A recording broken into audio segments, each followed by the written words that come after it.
علم ہے،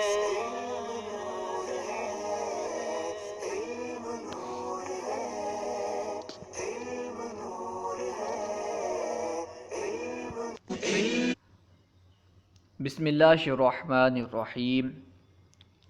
الحمد للہ عز وجل۔ ہم کتاب العقائد پڑھ رہے ہیں کیونکہ اگر ہمارے عقائد ہی درست نہ ہوں، چاہے ہم جتنی بھی عبادات کریں، چاہے ہم جتنی بھی نمازیں پڑھیں، قابل قبول نہیں ہے۔ اسی وجہ سے ہم کتاب العقائد پڑھ رہے ہیں۔ آج ہم انشاءاللہ عز و جل نبوت کا بیان پڑھیں گے۔ دیکھیے، نبوت کا بیان، سب سے پہلے نبی کی تعریف بیان کر رہے ہیں۔ نبی کسے کہتے ہیں؟ نبی سے مراد کیا ہے؟ لفظ نبی آپ بہت مرتبہ سنے ہوں گے۔ نبی کسے کہتے ہیں؟ نبی سے مراد کیا ہے؟ دیکھیے، بیان کر رہے ہیں۔ اللہ تعالیٰ نے خلق کی ہدایت اور رہنمائی کے لیے جن پاک بندوں کو اپنے احکام پہنچانے کے واسطے بھیجا، ان کو نبی کہتے ہیں۔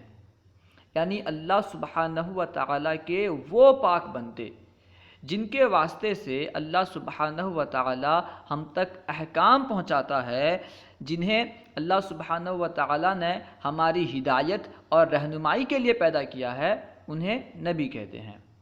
نبی کی جمع ہے انبیاء، ٹھیک ہے۔ انبیاء علیہم السلام وہ بشر ہیں جن کے پاس اللہ تعالیٰ کی طرف سے وحی آتی ہے، ٹھیک ہے۔ انبیاء علیہ السلام وہ بشر ہیں، یعنی وہ ہیں بشر، ہیں وہ انسان، لیکن عام انسان نہیں ہیں، ہماری اور آپ کی طرح انسان نہیں ہیں، بلکہ وہ ایسے بشر ہیں جن کے پاس اللہ سبحانہ و تعالیٰ کی طرف سے وحی آتی ہے۔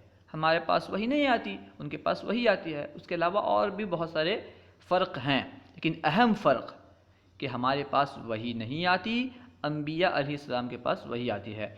وحی آنے کی صورت کیا ہے؟ کتنی صورتیں ہیں؟ دیکھیے، حاشیے میں بیان کیے ہیں، کئی صورتیں ہیں، حاشیے میں چند صورتیں بیان کیے ہیں۔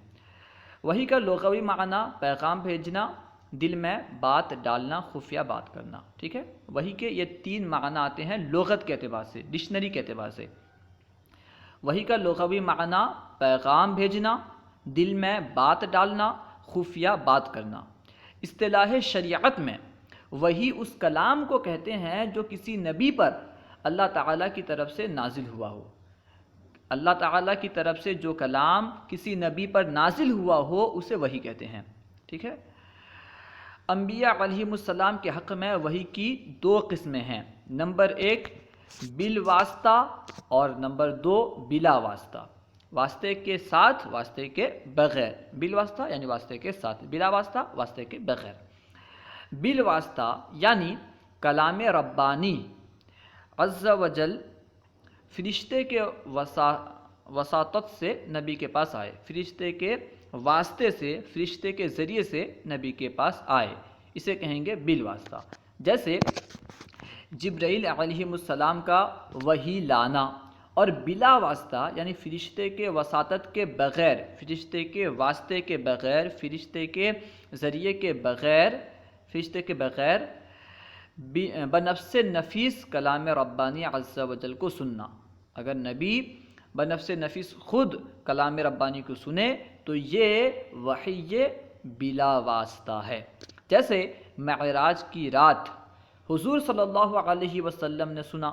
معراج میں جس طرح نبی مکرم صلی اللہ علیہ وسلم نے بنفس نفیس اللہ تعالیٰ کے کلام کو سنا، یہ بھی وحی ہے، لیکن وحی بلا واسطہ ہے، ٹھیک ہے، بغیر واسطے کے یہ وحی ہے۔ اور کوہ طور پر حضرت موسیٰ علیہ السلام نے سنا، کوہ طور پر حضرت موسیٰ علیہ السلام نے بغیر کسی واسطے کے اللہ کے کلام کو سنا، تو یہ بھی وحی بلا واسطہ ہے۔ اسی طرح نبی کو خواب میں جو چیز بتائی جائے وہ بھی وحی ہے۔ انبیاء علیہ السلام کے خواب بھی وحی ہوتے ہیں۔ جیسے حضرت ابراہیم علیہ السلام کو خواب میں حضرت اسماعیل علیہ السلام کی قربانی کا حکم ہوا۔ خواب میں ہی تو حکم دیا گیا تھا، کیا ضروری تھا قربانی کرنا؟ کیونکہ نبی کا خواب اصل میں وحی ہوتا ہے، اسی وجہ سے حضرت ابراہیم علیہ السلام اسماعیل علیہ السلام کو قربانی کے لیے لے گئے۔ خیر، اب دیکھیے، اب بیان کر رہے ہیں کہ انبیاء علیہم السلام وہ بشر ہیں جن کے پاس اللہ تعالیٰ کی طرف سے وحی آتی ہے۔ وحی کسے کہتے ہیں سمجھ گئے آپ؟ یعنی وہ کلام جو کسی نبی پر اللہ کی طرف سے نازل ہوا ہو اسے وحی کہتے ہیں۔ یہ وحی کبھی فرشتے کی معرفت آتی ہے، یعنی فرشتے کے واسطے آتی ہے، اس کے ذریعے آتی ہے، کبھی بے واسطہ، کبھی بغیر واسطے کے وحی آتی ہے۔ انبیاء علیہم السلام گناہوں سے پاک ہیں۔ انبیاء علیہ السلام جو ہیں گناہوں سے پاک ہیں، کیونکہ انبیاء علیہ السلام کو اللہ تعالیٰ نے ہماری ہدایت اور رہنمائی کے لیے بھیجا ہے۔ اگر وہ خود گناہ میں مبتلا ہوں نعوذ باللہ تو پھر ہماری ہدایت کیسے کریں گے؟ اس لیے یہ ضروری ہے کہ انبیاء علیہ السلام گناہوں سے پاک ہوں، ٹھیک ہے، پاک ہیں۔ انبیاء علیہ السلام گناہوں سے پاک ہیں، ان کی عادتیں، خصلتیں یعنی عادت اطوار وغیرہ نہایت پاکیزہ ہوتی ہیں۔ ان کا نام، نسب، جسم، قول و فعل، قول کہتے ہیں بات کو، گفتگو کو، فعل کہتے ہیں کام کو، حرکات و سکنات سب سے اعلیٰ درجے کے اور نفرت انگیز باتوں سے پاک ہوتے ہیں۔ انبیاء علیہ السلام کی عادتیں، ان کی خصلتیں، نام، نسب، جسم، قول و فعل، ہر چیز سب سے اعلیٰ درجے کے ہوتے ہیں، اور ان کے کام، عادات و اطوار وغیرہ نفرت انگیز باتوں سے پاک ہوتے ہیں، یعنی ایسے نہیں ہوتے جس سے عام طور پر لوگ نفرت کرتے ہیں، بلکہ ان کے نام، نسب، قول و فعل، حرکات و سکنات، عادات، تمام چیزیں سب سے اعلیٰ، سب سے بلند، سب سے اچھے ہوتے ہیں۔ انہیں اللہ تعالیٰ عقل کامل عطا فرماتا ہے۔ انبیاء کو اللہ سبحانہ و تعالیٰ عقل کامل عطا فرماتا ہے، کامل عقل عطا فرماتا ہے۔ دنیا کا بڑے سے بڑا عقل مند ان کے عقل کے 100ویں درجے تک بھی نہیں پہنچ سکتا۔ دنیا کا چاہے کتنا بڑا عقل مند ہو، کتنا بڑا سائنسداں ہو، کچھ بھی ہو، انبیاء علیہ السلام کے عقل کے 100ویں درجے تک بھی نہیں پہنچ سکتا، ٹھیک ہے۔ انہیں اللہ تعالیٰ غیب پر مطلع فرماتا ہے، یعنی انبیاء علیہ السلام کو اللہ تعالیٰ غیب کی باتیں بتاتا ہے، غیب پر مطلع فرماتا ہے۔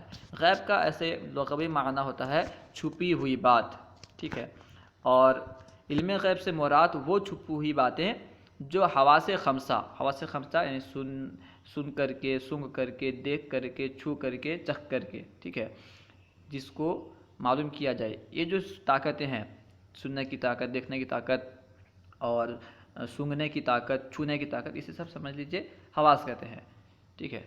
تو جس کو حواس خمسہ یعنی ان چیزوں سے، سننے سے، دیکھنے سے، سونگھ کر کے اور چھو کر کے نہیں معلوم کیا جا سکے، اسے غیب کہتے ہیں۔ اس کو بیان کر رہے ہیں حاشیے میں، اور غیب سے مراد وہ چھپی ہوئی باتیں ہیں جو حواس خمسہ اور اندازے سے معلوم نہ ہو سکیں، اور جن کے بارے میں اللہ تعالیٰ نے اپنے انبیاء کرام علیہم السلام کو خبر دی ہے، اسے غیب کہتے ہیں۔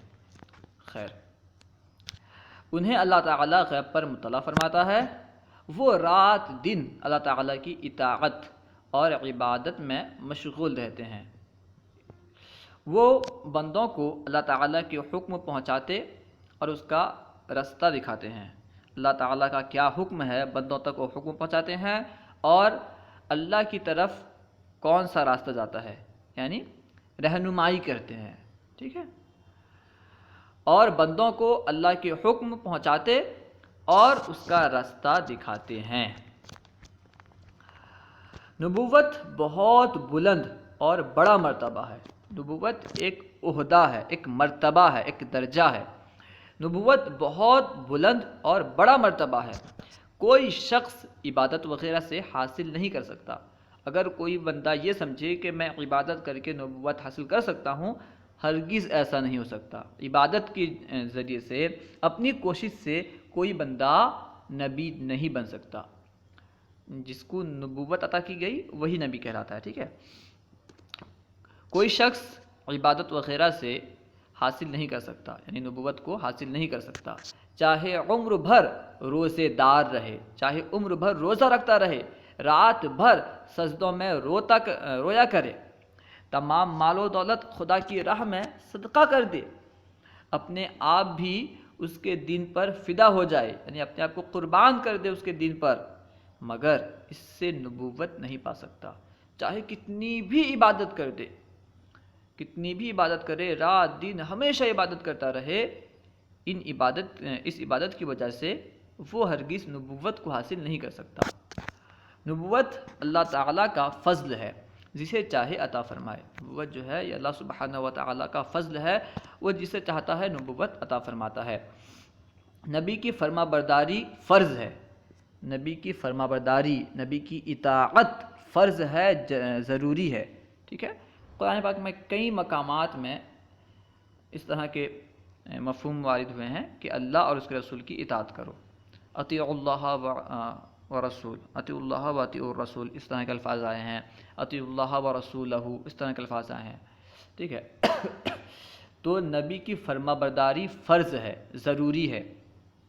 انبیاء علیہم السلام تمام مخلوق سے افضل ہیں، ٹھیک ہے۔ انبیاء اسلام جو ہیں یہ تمام مخلوق سے افضل ہیں، انسان جنات وغیرہ تمام مخلوق سے افضل ہیں، کوئی بھی ان کے برابر نہیں ہو سکتا۔ لیکن آج کل کے کچھ لوگ ہیں جو برابری کا دعویٰ کرتے ہیں، خیر۔